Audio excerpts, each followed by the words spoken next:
Hey everybody, it's GauntletX and welcome back to some more Magic Arena. Today we're going to be playing this week's Midweek Magic event, which is a Shadows Over Innistrad Remastered Phantom Sealed event. Since it is a Phantom event, we won't be keeping any of the cards that we play with today.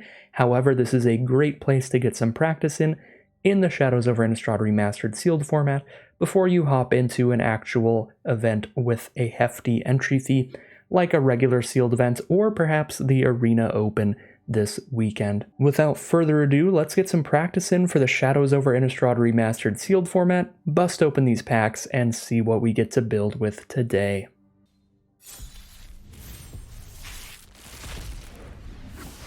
Looks like our rares today are not particularly powerful. Stitcher's Graft is a very slow equipment that only really works well with a bunch of vigilant creatures in your deck.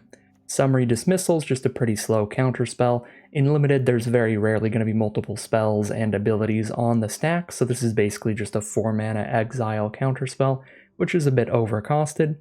Triskaidekaphobia is definitely a risky card. It's pretty dirtily, it's hard to get your opponent to exactly 13, and it is also double-sided, so if your opponent gets you to 13, then that's going to be a problem. Another card I really wouldn't play in draft. And then we have 3 cards that are playable after those. They are Westvale Abbey, which is a land that we can spend 5 mana tap, pay a life, get some 1/1s into play, and eventually spend 5 mana tap, sacrifice 5 creatures to turn it into a flying lifelink indestructible haste. Incredibly difficult to outrace that card. So if you top deck a Westvale Abbey when you're in a board stall and each player has like 5 creatures on board, being able to immediately turn your board state into one just gigantic flying indestructible haste card can usually win the game, so I think Westvale Abbey, potentially quite powerful. Then there's a Bloodhall Priest here for red-black, a very good card for a Madness deck. Madness is the mechanic in this format that wants you to be discarding cards from your hand, because if you discard this card from your hand, you can pay it for its Madness cost instead of its regular cost. You get a cost reduction that way, as well as the ability to play it at instant speed if you're discarding it during your opponent's turn. So Bloodhall Priest, really good in a Madness deck because it is quite a powerful ability. When it enters the battlefield or attacks, you get to deal 2 damage to any target if you have no cards in hand. So a deck that has a lot of cards that allow you to discard is going to be really good at making sure you are empty-handed to get full value off of the powerful effect there. So big fan of the Bloodhall Priest. And last but not least, we have a Wharf Infiltrator as well. This is 1 and a blue for a 1/1 with Skulk. Skulk means that it can't be blocked by creatures with more power than it, so it can only be blocked by 1 power creatures. And whenever it deals combat damage to a player, you can draw a card, then discard a card, and if you discard a creature card, you can spend 2 mana and create a 3/2. So this is another pretty solid card here, because if your opponent does not have a 1-power creature on board, you're just going to keep chipping in with this unblockable creature, looting through your deck, drawing and discarding, and potentially turning any extra creatures into cheaper little 2-mana 3/2s if you want to. So those 3 are pretty sweet rares. But we do have 3 basically unplayable rares with Stitcher's Graft, Triskaidekaphobia, and Summary Dismissal, so not the strongest sealed pool I've ever seen, but we can definitely take a look at our commons and uncommons and see if there's any particularly powerful synergies or just some sweet build-arounds. So we'll start off the deck building as I usually do by taking a look at the multicolored and colorless cards. I like taking a peek at the multicolored cards because they usually have some of the strongest effects to try to incentivize us to go into a specific color pair. So they're good to have in the back of our mind as we look through our colors. Today we only have 2 multicolored cards though, and the Morn Willow is certainly nowhere near as strong as the Bloodhall Priest, so that's not really that important to keep in mind. Don't really need to go black-green, it's not that strong of a card, it's just fine. Also like to take a look at the colorless cards to see what I have access to in any deck that I end up building regardless of color. If there's anything specifically pretty powerful. Looks like our colorless cards today though are pretty dirty, not the greatest, just filler equipment with True Faith Sensor, filler equipment with Neglected Heirloom. If we get like a ton of cards that transform very consistently, it can be strong, but without the ability to transform, just 1 mana +1/+1, not the greatest thing ever. Lupine Prototype also going to only work in a very specific deck. Maybe if we go all in on Madness and we can really make sure that our hand is always empty, then it would be fine in a deck with Bloodhall Priest, but that would be a very, very narrow strategy there. And then last but not least, we've got some Eldrazi here, Wretched Griff, which is basically a blue card. You don't really want to play a 7 mana 3/4 flyer draw a card in just any deck.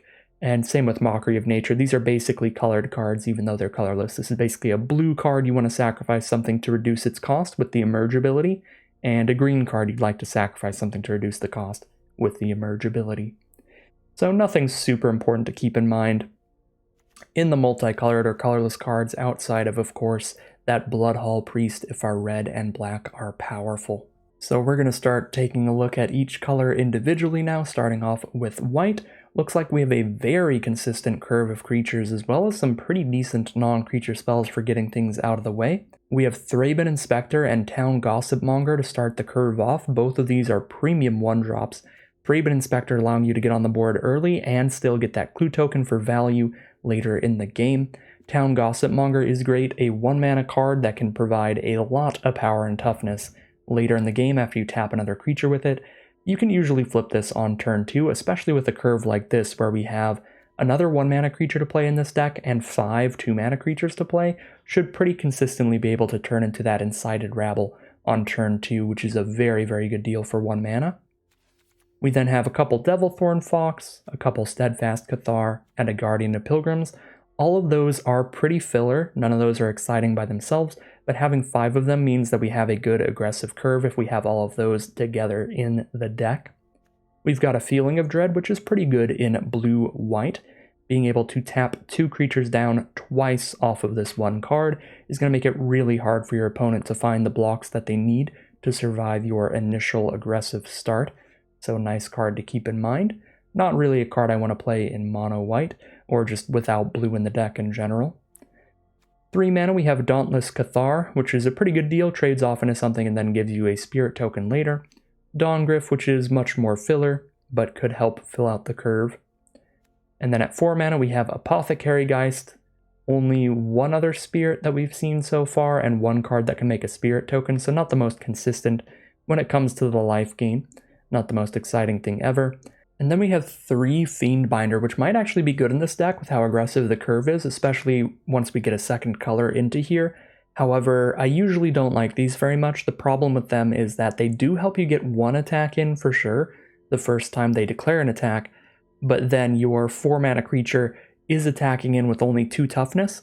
So if your opponent has a board state where they just have like 2 2/2s on the board, they're going to end up blocking it with a 2/2, and trading their 2-mana card all the way up into your 4-mana card, which is a pretty bad trade for you in terms of value. So not in love with the Fiendbinders, but the deck might be aggressive enough to want that tap ability enough to kind of make up for that.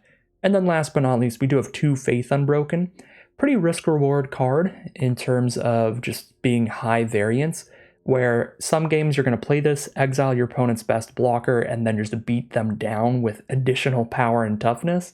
And then some games, you're going to play this, your opponent's immediately going to kill the creature that you put it on, and you're just going to be down 2 cards, and not in a great spot from there. But this card is very, very explosive, and it's super hard to lose if your opponent doesn't immediately have removal for the card you put it on, so it is definitely worth playing, and I think we are going to play both copies in an aggressive deck like this. This is exactly what you want to top off your curve with, because it's adding more power and toughness to the board while removing a creature on your opponent's board, while removing one of their blockers. So really nice aggressive stuff out of white in this sealed pool. Taking a look at blue now, we do have a lot of cards, so we have a lot of options in the color, which seems pretty sweet. Looks like we've got Essence Flux, which basically just counters a removal spell. Kind of narrow, but it's fine. Silent Departure is a really nice tempo play, bouncing an opposing creature and then doing it again with flashback for 5 mana. 2 copies of Compelling Deterrence are instant speed ways to bounce any non-land permanent to its owner's hand, so looks like we've got some really nice non-creature spells for a blue-white tempo deck here, potentially. A lot of bounce spells and tap spells out of the white to keep our opponent kind of off-kilter, keep their blockers off the board, keep the path clear to keep beating them down. We, of course, have that Wharf Infiltrator we talked about. Tattered Haunter is a nice evasive threat, hard to block it since it is a 2-mana flyer.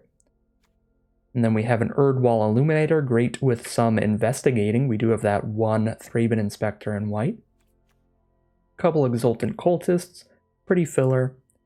Guys to the Archives, pretty filler. Drag Under's another great tempo bounce spell. Fleeting Memories is another investigate card to go with the Erdwall Illuminator. This could let us play kind of a mill deck as well, but there are a lot of mechanics in the format that can profit off of you milling your opponent. Cards that could have Delirium, cards that could have Flashback. There's even some cards that can reanimate creatures from grave. So I'm not super in love with a mill strategy in this format unless you have a very consistent one. We then have pieces of the puzzle. Grab some instant sorceries, mill some cards. 3 Drownyard Explorers. These all investigate when they hit the board, which is pretty good with that Erdwall Illuminator. Pretty good with that Fleeting Memories as well, letting us mill every time we sack a clue. Then there's Mystic Retrieval, which is just for blue-red, and Summary Dismissal, which is that not great counterspell. So I'm not in love with the blue. I like all the bounce spells that we have. Silent Departure, Double Compelling Deterrence, Fleeting Memories, I think those are all great. And then Wharf Infiltrator, Tattered Haunter, and Erdwall Illuminator are all pretty good. But then we've got some more filler stuff. I'm not that into the Retrieval, Dismissal, Pieces, Fleeting Memories, this Geist, these Cultists. So there's definitely some good stuff going on in blue, but a lot of our better blue cards are kind of more defensive. Like Drownyard Explorers is solid, but it is a 4 mana 2/4, not really going to help us aggro out. Erdwall Illuminator also solid, but not the most high power creature ever.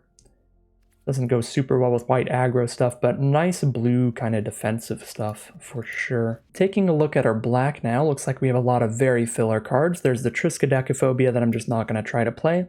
Alms of the Vein's only good if you're incredibly aggressive, which is hard to do. Olivia's Dragoon, Olivia's Bloodsworn are both pretty sweet cards, especially in black-red. Graph Rats doesn't do anything without the Midnight Scavengers in your deck as well. It's just a 2 mana 2/1, which is a really bad deal with no extra ability. Ghoul-Caused Accomplice is fine. Skeletons are very filler. Necropod are pretty big, pretty slow, and they put you down quite a few cards because you're constantly sacrificing things, and then your opponent just plays like 1 removal spell on this later, and it's kind of like they killed your creature and a couple of the creatures you sacked to it or lands or whatever. There's Weirded Vampire, which is fine with madness stuff. Sever the Bloodline is pretty good removal. Certain Death is pretty slow removal. 6 mana is kind of a lot. So I don't really want to play any of these cards that I put to the right. I ideally not want to play Necropods either, or Certain Deaths, which leaves it at like 5 good black cards.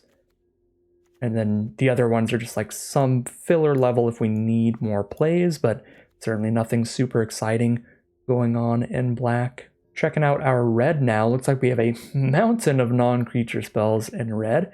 As for the creatures, we've got Insolent Neonate, Good Madness Enabler, Ravenous Bloodseeker, kind of the same.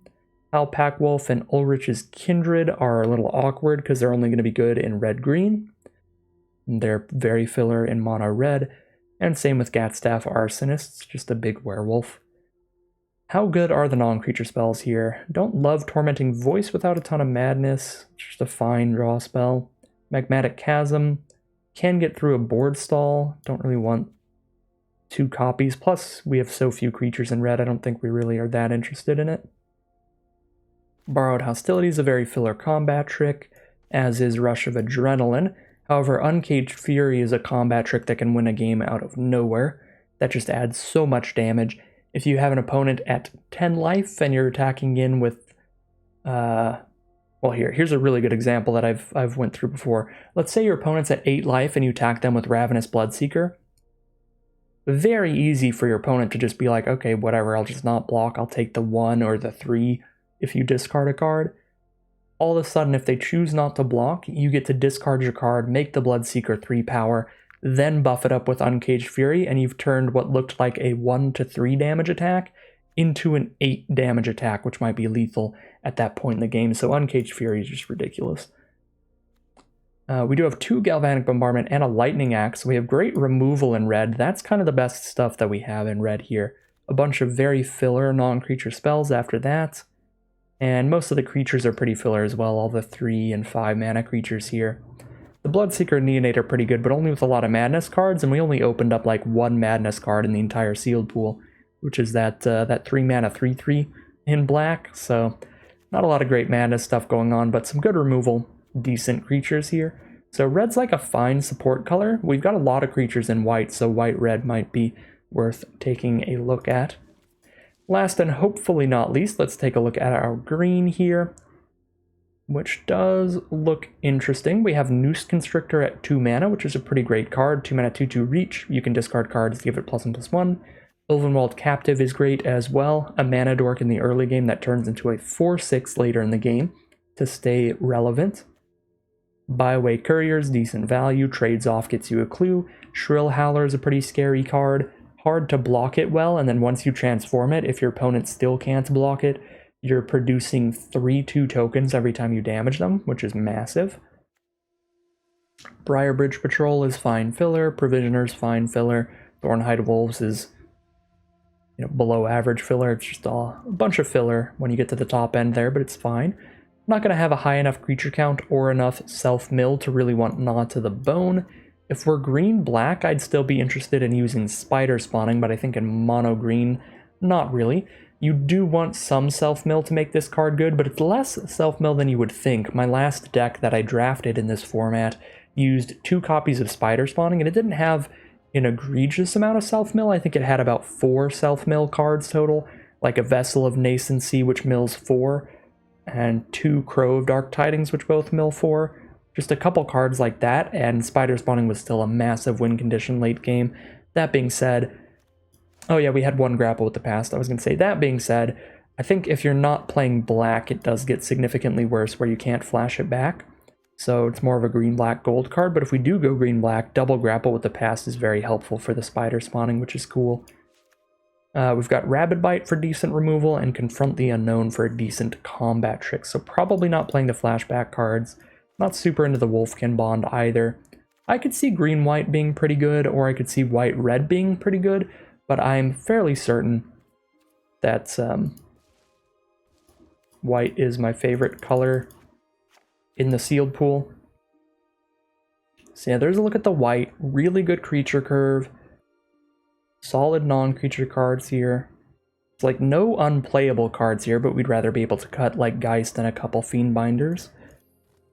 The blue, again, looks pretty good for a defensive deck, but when our best color, in my opinion, is the white, I'd like to try to do something more aggressive. Although, if you just completely forget about white here, just remove that from our head, I think blue's probably tied for our best color because it's really good at defensive stuff with all the bounce spells, the tempo plays, lots of good investigating with the Drownyard Explorers. So we could instead make a grindier, maybe even 3-color deck, like blue, black, green, try to make a bunch of clues, mill our opponent out with fleeting memories.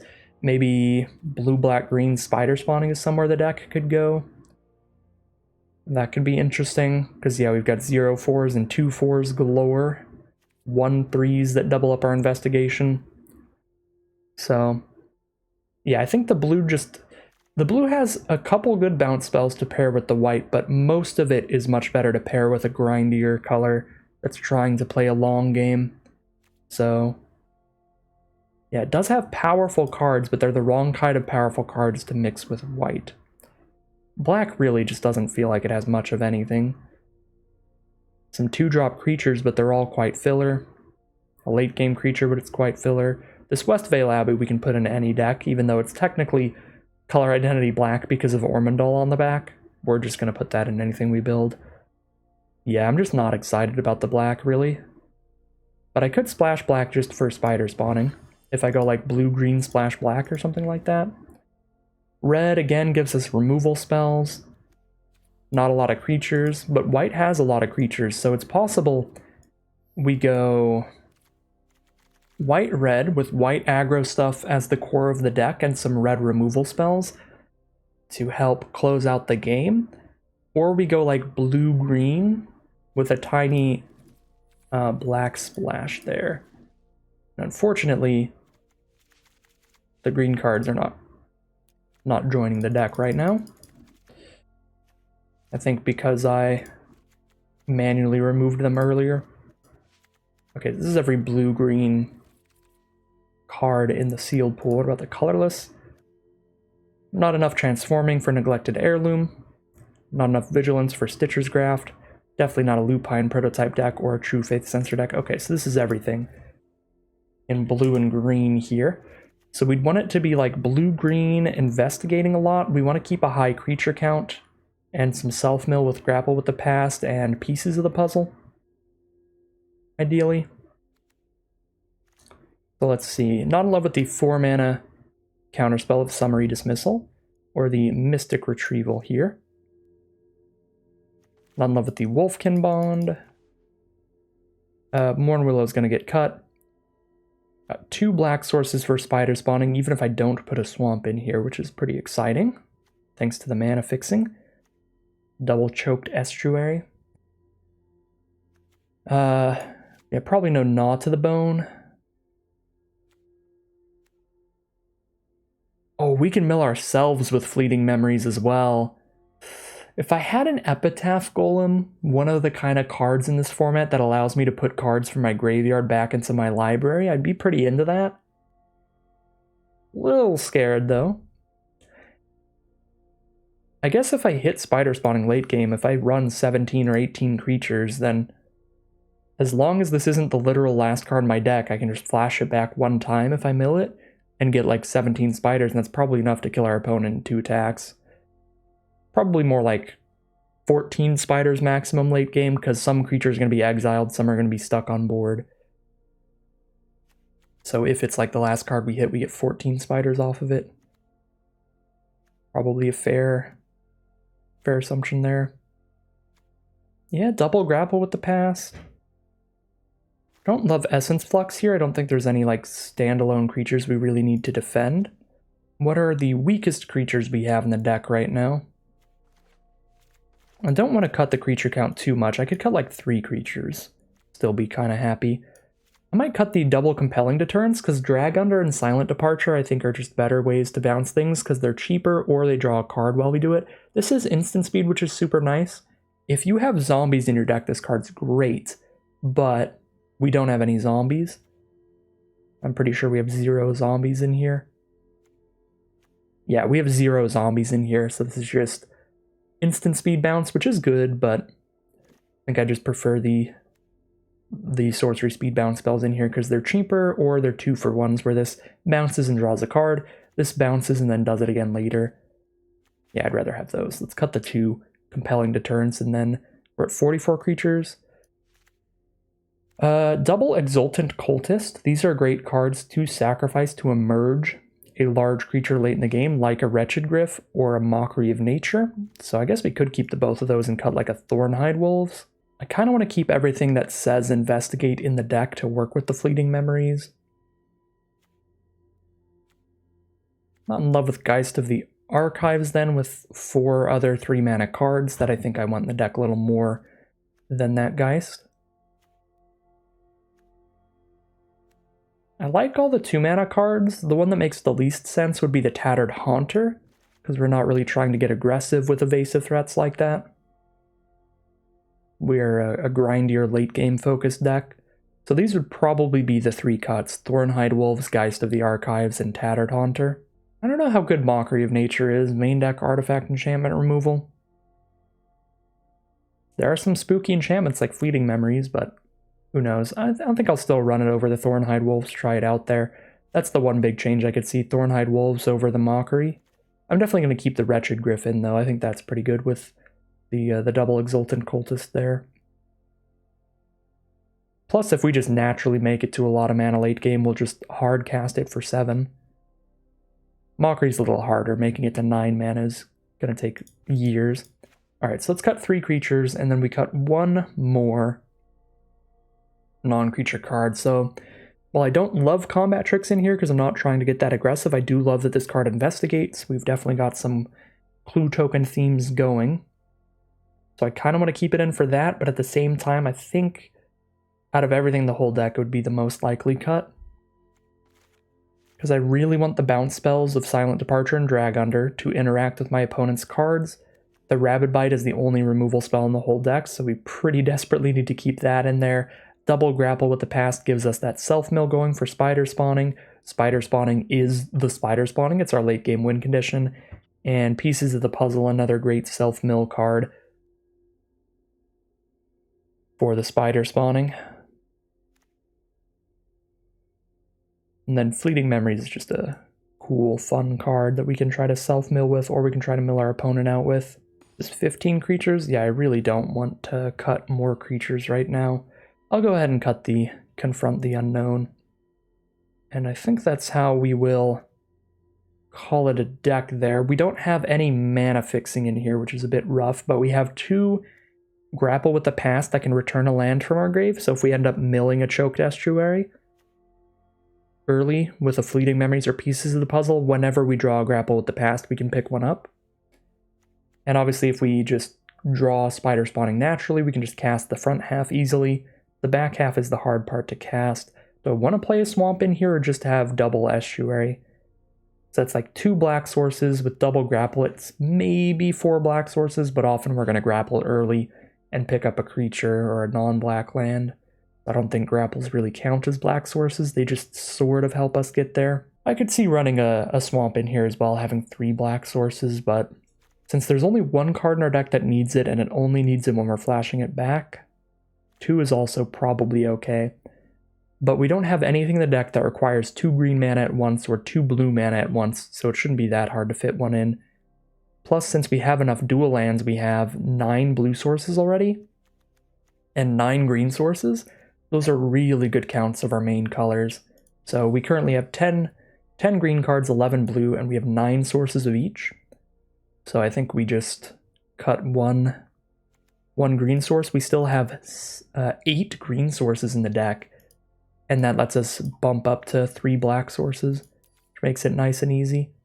Ooh, except the Westvale Abbey. Gotta try to fit that in there. That's a little hard to fit in the 3-color deck, but we could go down to 8/8, and then 1 colorless land and 3 swamps. Feels good to me. We could also just not run the Westvale Abbey, just for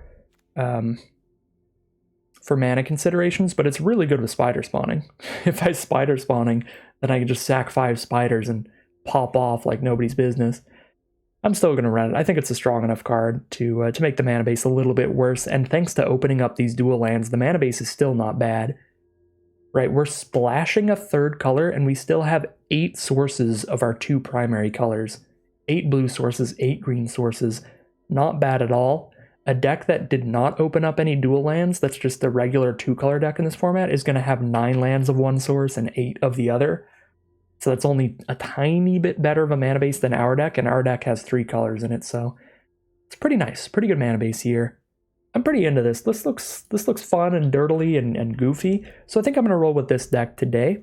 And luckily, this is the Midweek Magic event, so I don't need to think too hard about it and really look at that potential white-based aggro deck.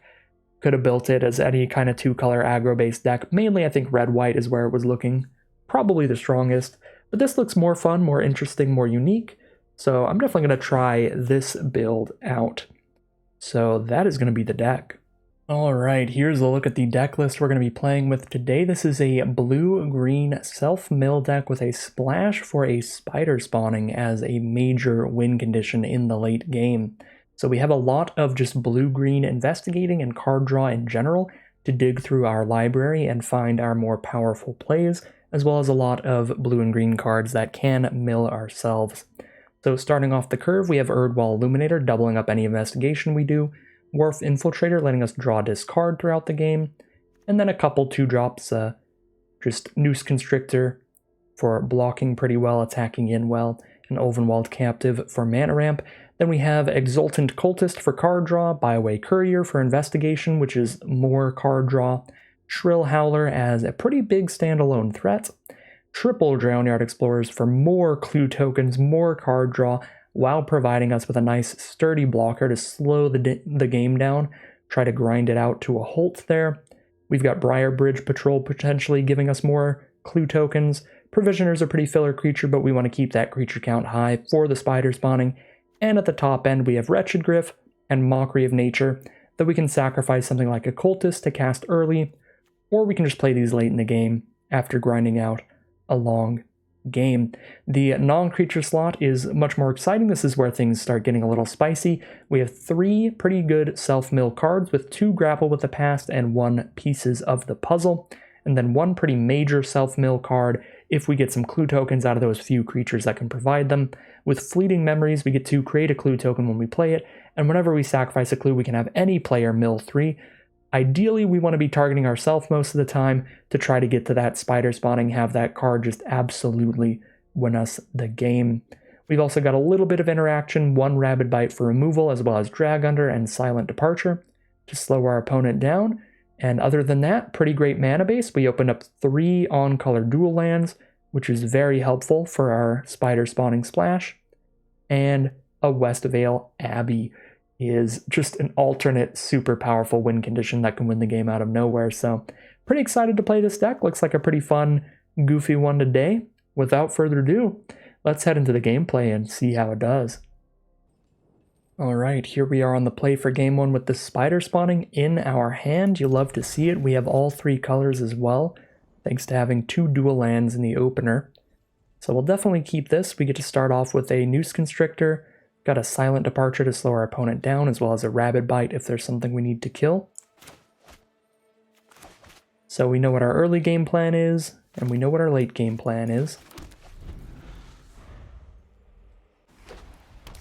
Opponent is on white. We've drawn into a Grapple with the Past.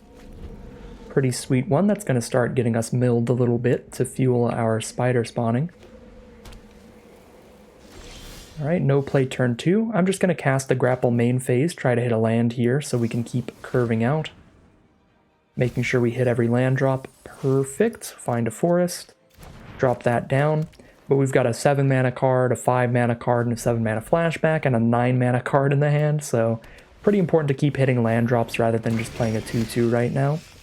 And there we go, land off the top is excellent. Our opponent starts off with Eternal Scourge, a 3 mana 3-3 they can cast from exile. If I target it with anything, it will become exiled, and then they can just recast it. So targeting it with anything basically just kind of puts it back in their hand. Like a bounce spell. It's just an exiled version of their hand. Might try to get a block off with this Noose Constrictor, maybe discard Mockery of Nature.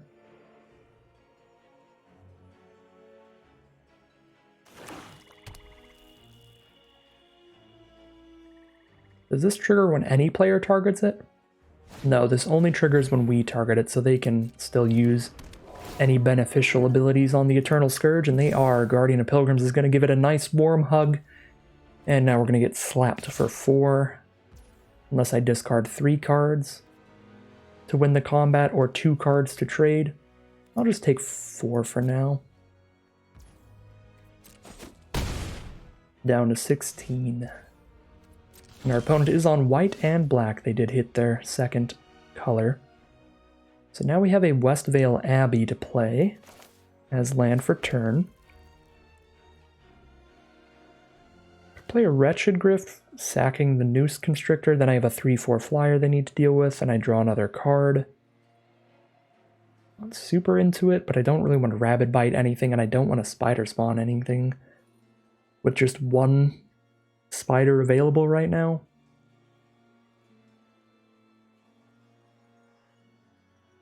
Yeah, I mean, this draws me another card. Keeps me going a little bit. Keeps me digging for some more lands or some more ways to self-mill. We do hit land number 6 now. And we will pass the turn. They have to use some kind of combat trick to attack into a 3-4 flyer.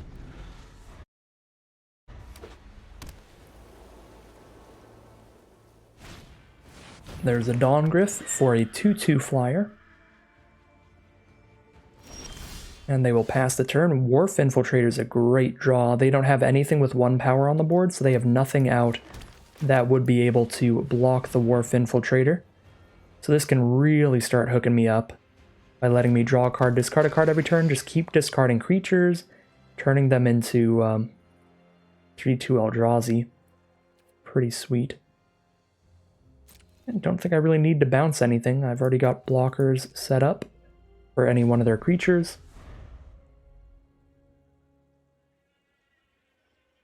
We're just going to try to get on that Wharf Infiltrator game plan, discarding cards like Mockery of Nature to make 3/2s while filling the graveyard for spider spawning.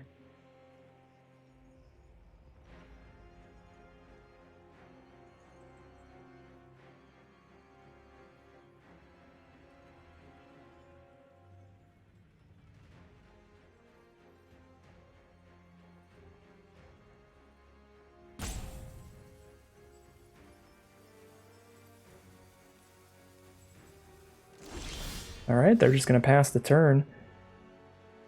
7 mana total. I don't think I'm trying to hardcast Mockery, though. I'm going to hold on to this land for now, until I see what I draw into. But fairly certain I'm discarding the Mockery to make a 3/2.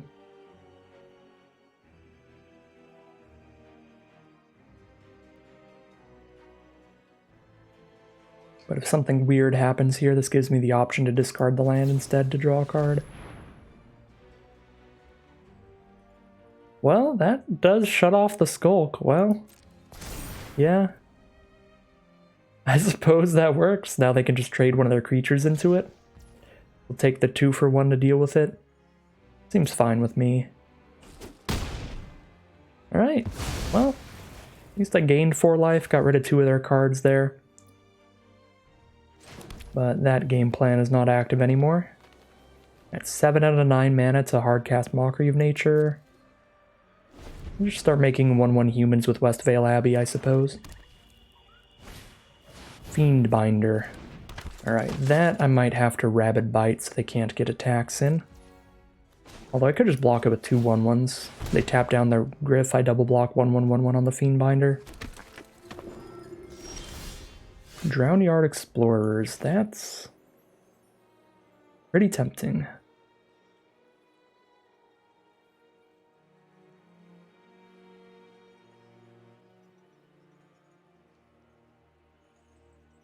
Yeah, I think I'm going to set that up.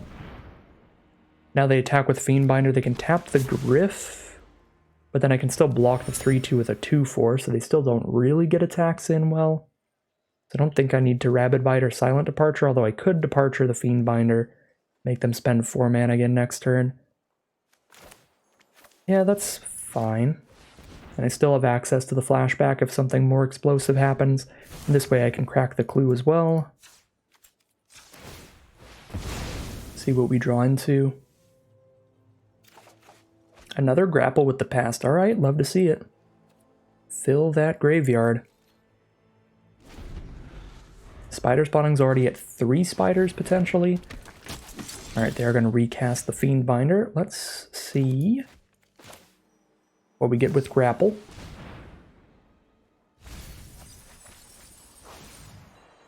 We milled the Fleeting Memories, which is kind of sad. I kind of like getting Erdwall Illuminator, but I don't have a lot of other clue production. I just have the Drownyard Explorers right now. It's probably best to just leave creatures in grave for spider spawning.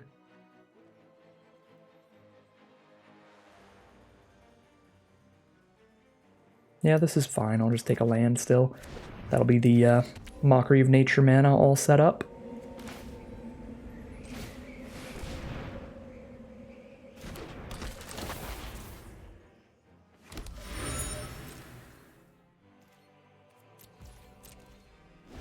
We might not even have to cast a spider spawning this game, because we're starting to get to a board state that our opponent just can't attack through, and then we can just start sending a 6/5 in every turn pretty soon.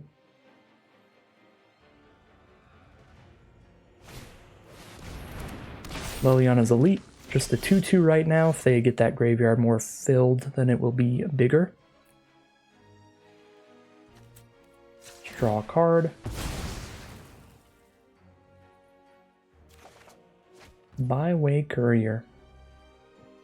I still like having, because Rabid Bite is the only removal spell in my whole deck, really. I still like having Rabid Bite as like an oh shit button, as a panic button. If my opponent plays like some kind of really scary bomb of some kind. So like I could be using it to just kill the Dawn-Griff and then chipping in for 3 a turn, they die in 7 turns. But I think our deck already just has decent inevitability.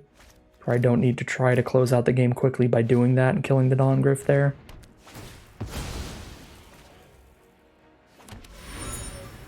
So I would rather just make sure I have that in case something really explosive comes out from our opponent. And then we can deal 6 to it off a Mockery of Nature. Spider spawning is at 4 now.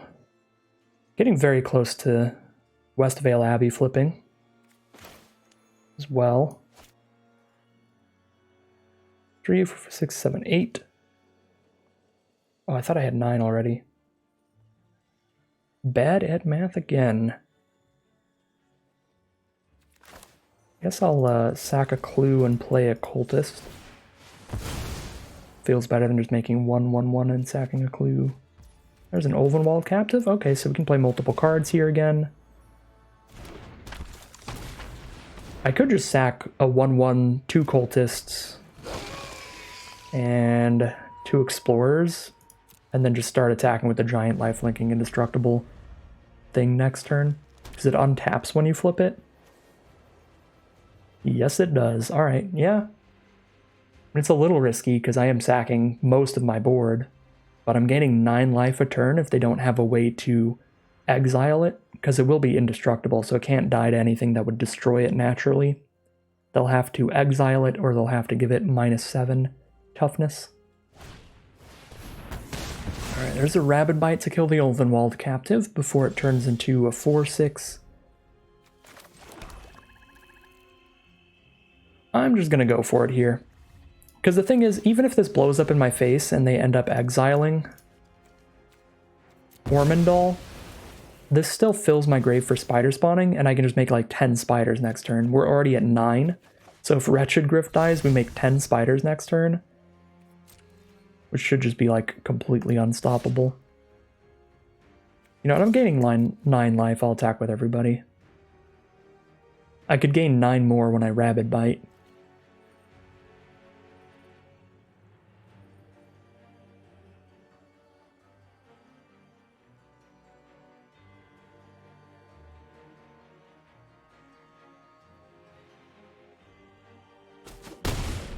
Alright.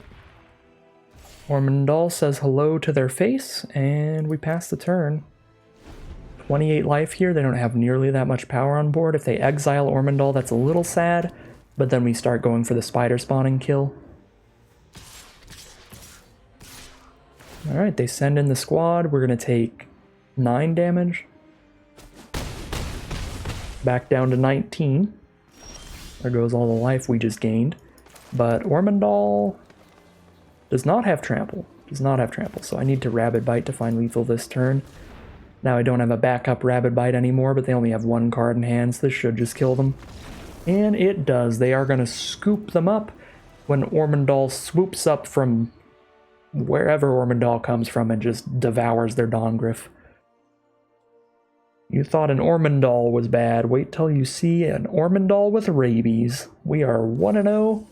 I was going to say we're 1-0 headed into game 2, but this is a midweek Magic event, so does not matter what our record is. There is our first win. We'll get our first random rare reward from Midweek Magic.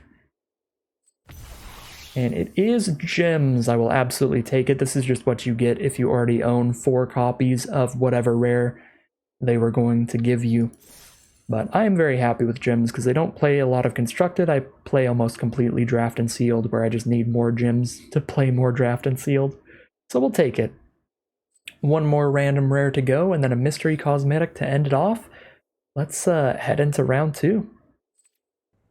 Here we are in game 2 with a mono blue hand. If I draw any lands though, this hand is really exciting because we have a potential curve where we go Erdwall Illuminator into Fleeting Memories, which will give me 2 clue tokens because we'll have the Illuminator doubling up the investigation. Most 2-land hands, especially 2-land monocolored hands in this deck, I would mulligan pretty much instantaneously, but the fact that I have the Illuminator into 3 cards that can investigate is so tempting to me that I'm going to keep it.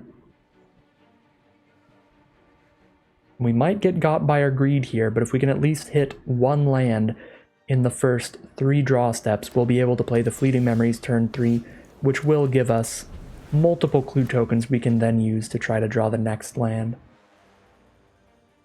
So our opponent is on white again. We did immediately hit an island, so we got the third land, even if it is still monocolored for now. Now a West Vale Abbey, still technically monocolored, but sure, we'll roll with it. Drop the Erdwall Illuminator. Opponent has started off with a Steadfast Cathar, a 2-1 that gets +0/+2 every time it attacks. And they are white-black again. It is going to be the same matchup. Now an Ironclad Slayer, just a 3-mana 3/2. Hasn't entered the battlefield effect, but only if they have an aura or equipment in their grave, which they did not when they played it. It's gonna roll out with the Fleeting Memories here, start slamming a bunch of clues onto the board, and we could actually go for a mill plan this game, because we could potentially have 6 clue tokens soon, and we'll have multiple 2/4s on the board to block their early aggressive humans. So 6 clue tokens with Fleeting Memories is equivalent to 18 cards milled. Maybe we'll go for the mill on our opponent. I could even Silent Departure my own Drownyard Explorers to replay it for more clue tokens. That could be cool.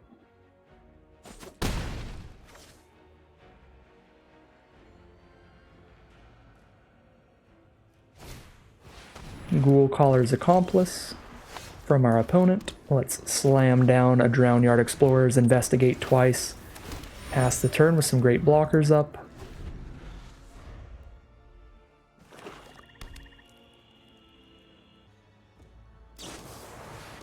Anguished Unmaking. Exile my 2/4, they take some damage, but they get aggressive here now and try to outrace me. So we take 5, go down to 12, but I am just going to play another Drownyard Explorers.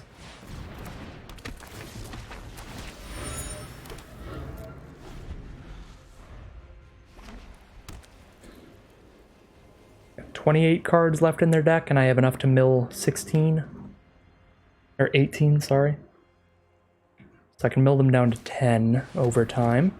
Fiendbinder's a little sketchy for us. Might have to start sacking clues just to find another color. Never mind. Top deck of Forest, and we are very happy. I can play a Briar Bridge Patrol, which is going to give us a clue token every time it damages something. Which is going to give us 2 clue tokens every time it damages something. And I still have the mana up to bounce the Fiendbinder. Slow them down a bit here.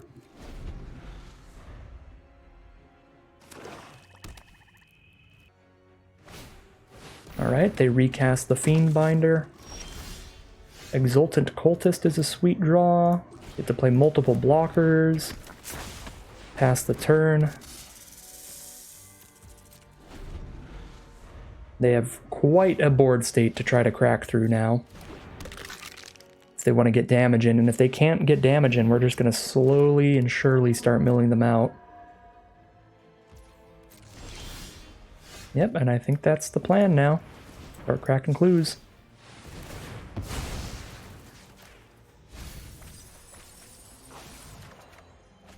Try Choked Estuary. Alright.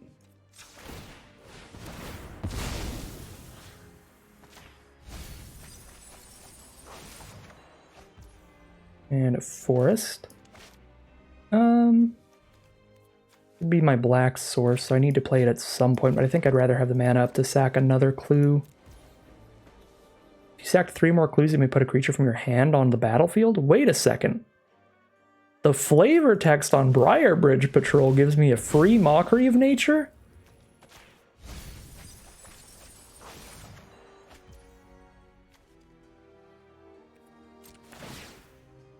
Oh my god. Alright. We'll just put the 6/5 on the board as well. Why not? They're down to 16 cards in their library. 3 clue tokens on our board can mill them 9 more, putting them down to 7. If Briar Bridge Patrol ever gets any attacks in, then we get to get 2 more clue tokens. If it ever gets any damage into another creature. Gets any blocks as well, that works. Alright, Courageous Outrider. They get to dig 4 cards deep through their library looking for another human to play. They do not find one. Alright, draw for turn, just another land. I could flip the Abbey, but I'm having too much fun with this game plan right now. I'm just going to draw 3 off the clues. If I draw any creatures, I get to just play them. With the Briarbridge Patrol. Didn't draw any creatures yet. Come on, last chance. 1 creature. No, I did get a spider spawning with the 0 cards in my graveyard. Yeah, we're just chilling. They're down to 7 cards in their library. A Cursed Witch. If that dies, it flips into an enchantment that drains me for life every turn, but that'll kill me slower than they mill out. 1, 2, 3, 4, 5, 6, 7. Don't have enough mana yet to Silent Departure my own Explorers and recast it for another clue. So let's just grapple, see what we find. Ooh, another Drownyard Explorers. Perfect. Absolutely perfect.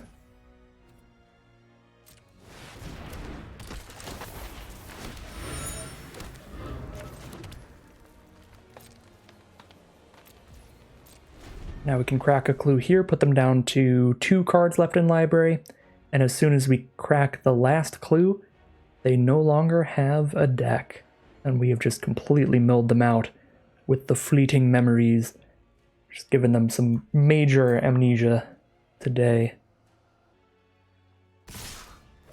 Alright, send in the full squad trying to find lethal. This is their last turn to potentially kill us without getting milled out, because they are going to lose the game in their next draw step.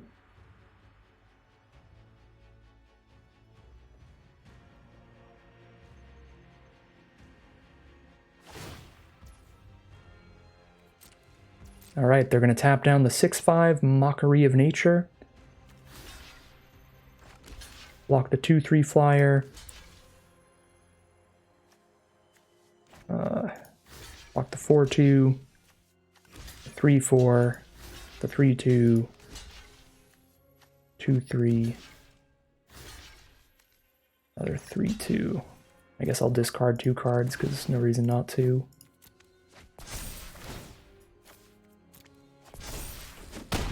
Let that all happen. We survive pretty well. We get 2 clue tokens as well and draw a card.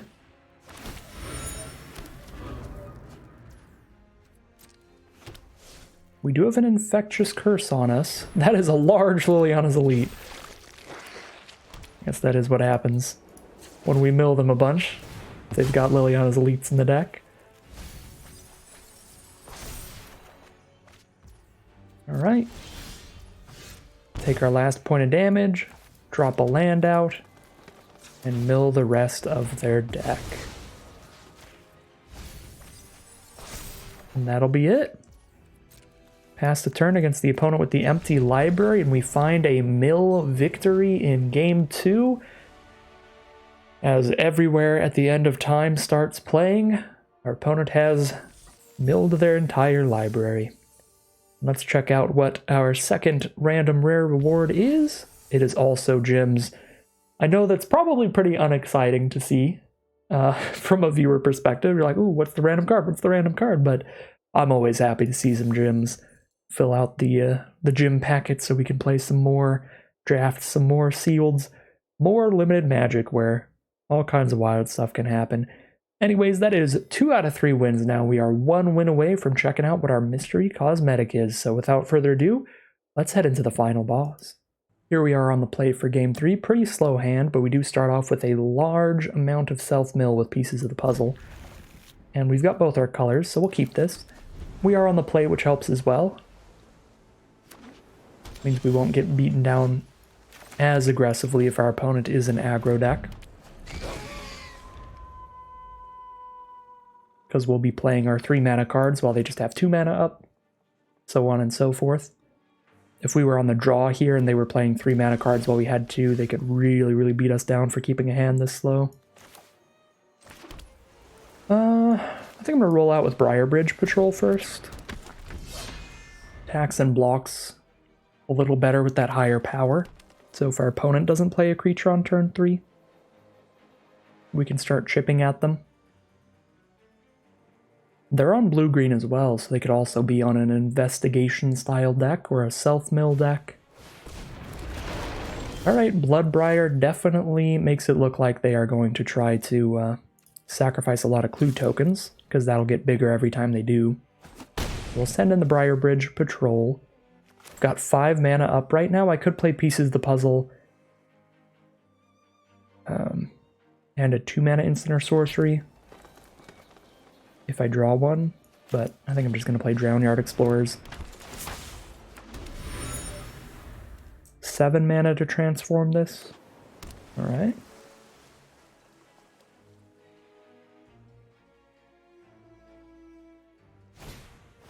There's a Drownyard Explorers of their own. There's another Drownyard Explorers. Is this just going to be the Drownyard Explorers mirror match all day long? 6 mana total. I kind of want to get a little greedy here and wait till I have 3 clue tokens to start sacrificing clues, so that I can maybe get a free creature from the Briarbridge Patrol. Cast this Mockery of Nature for free. When I just put it on the battlefield, I don't cast it, so I won't get the ability, but I'm going to get greedy here. I'm going to go for Pieces of the Puzzle. Oh no. Land, land, land, creature, creature. Well, that went pretty poorly.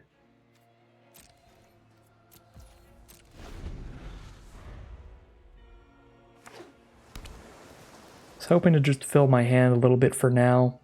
Try to get to a point where I have one more way to get a clue token. Opponent now has Ulvenwald Mysteries, so every time they sacrifice a clue, they get a +1/+1 counter on the Bloodbriar and a 1/1 onto the board. So they are popping off. We might have to just sacrifice a creature to cast Mockery of Nature next turn to blow that thing up, otherwise that thing is going to pop off. 8 mana if I sack. I've got 6, so I need to sack a 2 mana card or better. Sack Explorers, it costs 4 mana to play Mockery. Yeah, I mean, I think I have to just do that. I could sack the Captive, but turns into a 4/6 later, which is much bigger than a 2/4. Alright. Blow up the Ulvenwald Mysteries. And we've got a 6/5. Pass the turn. And now I'm probably just going to start cracking my clues because I've already played the 6/5. My other creatures are cheap enough to just play. Fleeting Memories from our opponent. If they try to mill me out, that might work poorly for them. So we'll see where they direct the mill. But Fleeting Memories is a card we are more than happy to mill ourselves with. Alright, a couple creatures. We don't have Spider Spawning yet, but we've got fuel for it now. Yeah, I'm actually kind of happy to see them on Fleeting Memories, because it could work out very well in our favor. Get a grapple with the pass? Yeah, that's already pretty good, because now we have so many options. Can do that at instant speed for 2 mana, so I can wait until they mill me a little more, maybe. 7 mana here. 4 for Explorers, 3 for Cultist. I guess that's just waiting on grapple still, but that's fine. Let's just slam everybody down. They could kill Mockery of Nature, blocking with a 4/5 and a 2/4. I'll hold off. We have 2 different bounce spells in the deck. I don't think either have been milled yet. One of them has Flashback as well. So if we end up bouncing the Bloodbriar later, that'll give Mockery of Nature a good attack. There's a Thing in the Ice. That card is very threatening. Every time they cast an instant or sorcery, they remove a counter from it. Once all of the counters are removed, they get to bounce everything back to hand. And they've picked up a Manic Scribe here, which potentially mills us 3 during our upkeep every turn. Drownyard Explorers is the draw. Already down to 14 cards.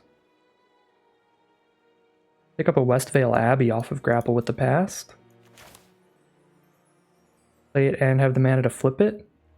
They don't play enough instant sorceries to bounce something, that'll be huge, and that really fills the graveyard for spider spawning as well. If I draw into it or mill it.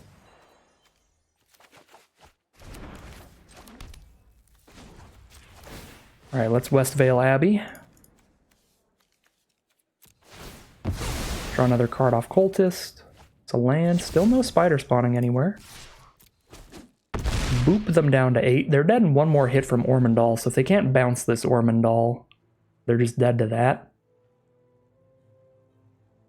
And we don't even have to worry about trying to outrace their mill with spider spawning. They're just going to scoop it up. They don't have any interaction to deal with Ormondal.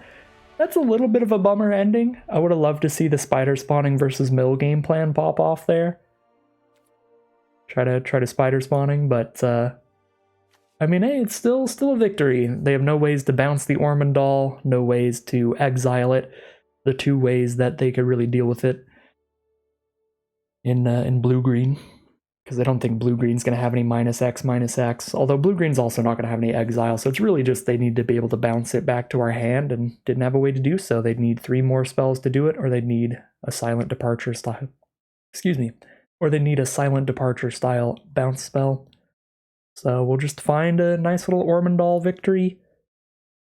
Thanks to them milling the Abbey and us just picking it up with Grapple with the Past. Massive Overperformer goes to Grapple with the Past. Being able to selectively choose later in the game out of a really stocked graveyard makes it such a good... It's almost like a tutor effect late in the game when your graveyard's all stocked up. It's like, what creature or land do I possibly need right now? All right. Well, let's get our mystery cosmetic, see what our reward is. It is unfortunately a parallax card style. I'm not really into these kind of card styles that are like mirrored on the edges. Would prefer any other mystery cosmetic, but it is a free reward nonetheless, and it's for a cool card, the mythic rare All Will Be One, that deals damage whenever you put encounters on anything, which is pretty cool. Very, very cool card to get a card style for, but that is going to end the event. That is our 3 victories with the deck. It was a really fun one.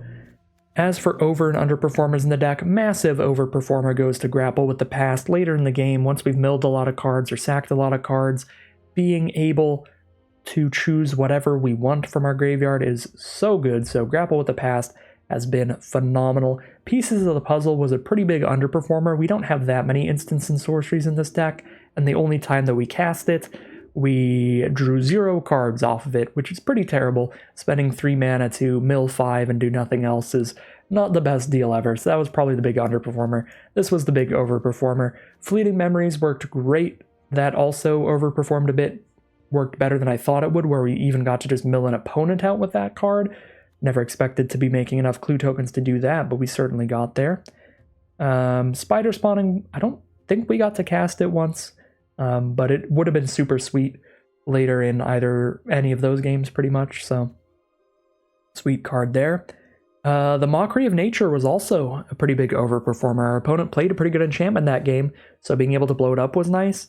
And then being able to just cheat it out with the Briar Bridge Patrol the game before that was also pretty sweet. Just have some big creature to slam to the board. So a lot of great stuff today. Everything in the deck did some cool, fun stuff. And obviously, Ormondal Profane Prince from the Westvale Abbey was our biggest, most consistent win condition. We just killed 2 of the 3 opponents with that. So really excellent stuff from the deck today. Had a lot of fun with this one. I think it's a pretty sweet archetype to play around with, the self-mill stuff. Pretty unique to this format and really fun to play around with. So really cool stuff. If you haven't played the event yet, it is going to be on for another 24 hours or something by the time this video goes live on YouTube. So definitely check it out and get some free Shadows Over Innistrad Remastered sealed practice. Again, you're not going to keep anything that you open today. This is just for practice and for the random rare rewards and the mystery cosmetic rewards. But it's a cool format, even if you don't want to get into it and and play any other events of it. Should be a fun time to play just this one midweek Magic event. But that is going to end today's video. As always, if you enjoyed this video and you'd like to see more, you can always like, comment, and subscribe to let the YouTube algorithm know to send you some more of these videos in your recommended feed. If you'd like to hang out with me live, you can check out the Twitch channel in the link in the description below. And if you'd like to support the channel directly, you can check out the Patreon link in the description below. Other than that, as always, thank you very much for watching, and I'll see you again soon for some more Magic Arena.